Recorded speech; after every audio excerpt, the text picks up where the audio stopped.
પારડીના રાબડી ગામે પ્રોગ્રેસિવ સ્કૂલની વિદ્યાર્થીને વાડીમાં જઈ શું કર્યું કે પોલીસ દોડી આવી। પારડી તાલુકાના રાબડી ગામે પ્રધાન ફળિયામાં રહેતા મોહનભાઈ અમુલભાઈ પટેલની દીકરી ક્રિષ્ના કુમારી કે જે રાબડી પ્રોગ્રેસિવ સાર્વજનિક સ્કૂલ ખાતે ધોરણ 11માં અભ્યાસ કરતી હતી। સવારે સ્કૂલ જવા માટે તે તૈયાર થઈ સ્કૂલ યુનિફોર્મમાં ઘરેથી નીકળી હતી। તે પછી તેણે રાબડી પટેલ ફળિયામાં આવેલ પ્રભાતસિંહની આંબાવાડીમાં આંબાની દાડીએ સ્કૂલ યુનિફોર્મનો દુપટ્ટો બાંધી ગળે ફાંસો ખાઈ આપઘાત કરી લીધો હતો। આ ઘટના અંગે ગામના સરપંચને જાણ થતાં તેના પિતાને જાણ કરી હતી। તેથી પરિવાર ઘટના સ્થળે પહોંચી પારડી પોલીસને જાણ કરવામાં આવતા પોલીસ પણ ઘટના સ્થળે દોડી આવી હતી અને આ કિશોરીનો મૃતદેહને પીએમ કરવાની તજવીજ હાથ ધરી હતી।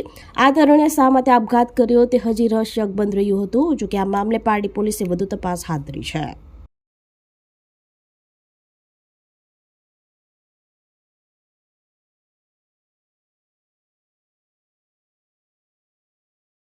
આપણી સંકલ્પ ન્યૂઝ ચેનલને સબસ્ક્રાઇબ અને લાઇક કરો, બેલ આઇકન દબાવો જેથી આવનાર ન્યૂઝ અપડેટ્સની નોટિફિકેશન આપના મોબાઈલ પર સૌથી પહેલા પહોંચે। Like, subscribe and share the video.